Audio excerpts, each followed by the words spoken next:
Evening guys, welcome to study with Sunita channel में। एक बार फिर से स्वागत है स्टडी विद सुनीता चैनल में। गाइस, आज मैं आपको समास पढ़ाने जा रही हूँ। ठीक है, तो समास में सबसे पहले छोटी छोटी चीज़ें हम समझेंगे कि पूर्व पद क्या होता है, उत्तर पद क्या होता है। मतलब इस तरह से सब कुछ एक एक चीज़ बारीकी से जब समझ लेंगे तो हमको समाज बहुत अच्छे से समझ में आ जाएगा।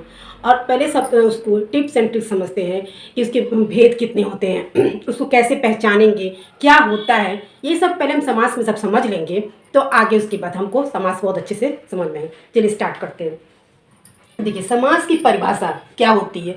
समास की परिभाषा ये होती है, दो या दो से अधिक शब्दों से मिलकर जो शब्द नया शब्द जो बनता है वही समास कहलाता है। ठीक है, दो हो या दो से अधिक शब्द से मिलकर जो कोई नया शब्द बनता है वही आपका समास कहलाता है। देखिए, जब दो या दो से अधिक शब्दों की मिल से एक नया शब्द जो बनता है वही आपका समास होता है। जैसे देखिए, एक शब्द है राजपुत्र, इसमें कौन से दो शब्द है, राज और पुत्र। और इन राजपुत्र दो शब्दों से मिलकर एक जो नया शब्द बना है राजा और पुत्र। ठीक है ना, राजा और पुत्र, ये एक नया शब्द बना है। लेकिन आपको इस समास को समझने से पहले हमको पहले समास पढ़ने में के लिए हमको सबसे पहले किन किन चीज़ों को जानना बहुत ज़रूरी है। सबसे पहले क्या क्या हमको समझना जरूरी है समास को। तो परिभाषा तो बहुत आसान है। मान लीजिए क्या है, दो या दो से अधिक शब्दों से मिलकर जो एक नया शब्द बनता है वो समास होता है। लेकिन उस समास में हमको पढ़ने के लिए क्या क्या हमको पढ़ना है, क्या और क्या क्या जानना है वो देखते हैं। सबसे पहले हमको जानना होगा समस्त पद क्या होता है। ठीक है ना, उसके बाद हमको जानना है पूर्व पद क्या होता है, उसके बाद जानना है उत्तर पद क्या होता है और समास विग्रह क्या होता है। यानी कि आपके जो शब्द होते हैं, ठीक है ना, उस एक शब्द में जो, ठीक है ना, जो आपको शब्द दिया रहेगा उस शब्द में आपका समस्त पद भी होगा, पूर्व पद होगा, उत्तर पद होगा और समास विग्रह होगा। ये हमको पहले समास पढ़ने से पहले सबसे पहले हमको ये पढ़ना होगा कि समस्त पद क्या होता है, पूर्व पद क्या होता है, उत्तर पद क्या होता है और समास विग्रह क्या होता है। तो देखिए, एक जैसे शब्द है यहाँ पे राधे श्याम, ये शब्द जो है राधे श्याम। अब इसमें हमको ये देखिए, सबसे पहले देखिए इस तरह से आपको समझिए, राधे श्याम यानी कि जो पहला पद होगा, यानी कि पहला शब्द होगा और पहला पद जो होगा वो आपका हो जाता है पूर्व पद। यानी कि राधे जो है वो पूर्व, पूर्व मतलब भी आपको समझ में आ जा रहा है कि पहले, यानी कि जो पहला शब्द होगा, पहला पद होगा वो आपका हो जाएगा पूर्व पद। और दूसरा जो पद होगा, ठीक है ना, ये आपका हो जाएगा उत्तर पद, ये आपका हो जाएगा उत्तर पद। ठीक है ना, तो यानी कि राधे जो हो गया आपका पूर्व पद हो गया, ठीक है, और श्याम जो हो गया आपका उत्तर पद हो गया। यानी कि राधे आपका हो गया पूर्व पद और श्याम जो हो गया आपका उत्तर पद। ठीक है ना, इन राधे श्याम को मिलाकर जो शब्द बना है, ठीक है ना, राधे श्याम, इसी को हम कहते हैं समस्त पद। ठीक है, आपको जब एग्जाम में दिया रहेगा या बुक में दिया रहता है या क्वेश्चन दिया रहता है तो आपको समस्त पद दिया रहता है। ठीक है ना, समस्त पद कभी भी एग्जाम में समास विग्रह करके नहीं देता है। ठीक है, हमेशा क्या आपको समस्त पद देता है और उसका विग्रह करने के लिए कहा जाता है। ठीक है, या फिर उस समस्त पद से आपको ये पहचानना रहता है कि ये कौन सा समास है।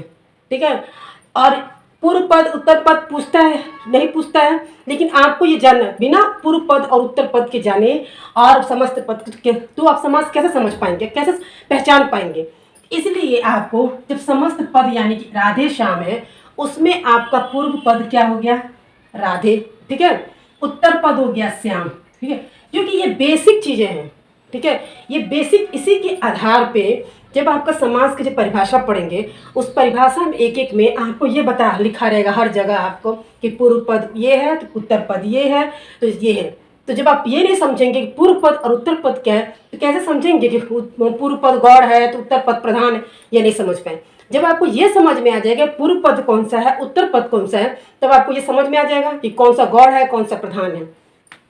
ठीक है ना, अब इनका क्या होता है समास विग्रह। हम जब राधे श्याम का जब समास विग्रह किए तो क्या होगा, राधे और श्याम। ठीक है ना, यानी कि एक समास जो शब्द दिया रहेगा उसमें क्या क्या होगा, समस्त पद, ठीक है ना, पूर्व पद, उत्तर पद और उसका विग्रह करेंगे। ठीक है, उसी तरह एक नया दूसरा शब्द है भारतवासी। तो भारतवासी क्या हो गया आपका समस्त पद हो गया, ठीक है ना। आप इसमें से हम आपको पूछा जाएगा कि आप जो पूछ रहे हैं हम कि आप बताइए भारतवासी में पूर्व पद कौन सा हुआ, यानी कि पहले पे क्या आएगा भारत, ये आपका हो गया पूर्व पद, वासी यानी कि उत्तर पद हो गया, ठीक है ना। भारतवासी और इसका अगर हम समास विग्रह करते हैं, देखिए ये आपका है भारतवासी, भारत का वासी, ये आपका समास विग्रह है।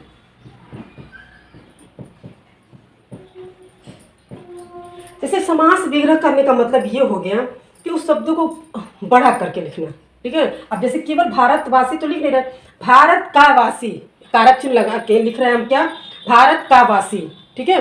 तो और इसी समास विग्रह को छोटा करके जब हम लिख दे रहे हैं तो भारतवासी ये समस्त पद हो गया। मतलब ये समझिए जब विग्रह करेंगे तो बड़ा हो जाएगा, विग्रह को अगर समस्त पद बनाएंगे तो छोटा हो जाएगा, ठीक है। एक बार फिर से समझ लेते हैं कि आपका समास पढ़ने के लिए सबसे पहले हमको पढ़ना होगा समस्त पद क्या होता है, ठीक है, पूर्व पद क्या होता है, उत्तर पद क्या होता है, समास विग्रह, ठीक है। जैसे देखिए आपका समस्त पद राधे श्याम है, यानी कि समस्त पद यानी क्या हो गया, मतलब पूर्व पद और उत्तर पद को जो मिलाकर जो शब्द बनेगा वही आपका होगा समस्त पद, ठीक है। अब इस समस्त पद का हम विग्रह करेंगे, ठीक है, समास विग्रह करेंगे तो उसको कैसे लिखेंगे, इस तरह से बड़ा करके लिखेंगे, ठीक है। अब समास कितने प्रकार के होते हैं, वैसे तो समास 6 प्रकार के बताया जाता है, लेकिन आपको समास 4 प्रकार के होते हैं परिभाषा के आधार पे, ठीक है। परिभाषा के आधार पे हम समास को 6 प्रकार से पढ़ते हैं। समास ऐसे तो 6 प्रकार का होता है, लेकिन जब परिभाषा के आधार पे हम समास को 6 प्रकार के पढ़ते हैं, लेकिन 4 यही दिया रहता है। क्यों? क्योंकि तत्पुरुष समास के ही 2 भेद हैं, ठीक है ना। तत्पुरुष समास के 2 भेद हैं, द्विगु समास और कर्मधारय समास, इसलिए ये तत्पुरुष समास में आ जाते हैं, इसीलिए इसको सिर्फ हम 4 समास ही कहा जाता है। लेकिन परिभाषा हमारी जब इसको पूछती है अलग अलग, उस परिभाषा के आधार पे हम समास को कितने 6 भागों में विभाजित किए। कौन? यानी कि तत्पुरुष समास में ही द्विगु समास और कर्मधारय समास होता है। तो गाइस आपको ये तो समास में ये समझ में आ गया कि समस्त पद, पूर्व पद, उत्तर पद, विग्रह, ये सब क्या। अब आपको मिलते हैं नेक्स्ट वीडियो में, आपको बताएंगे समास के भेद।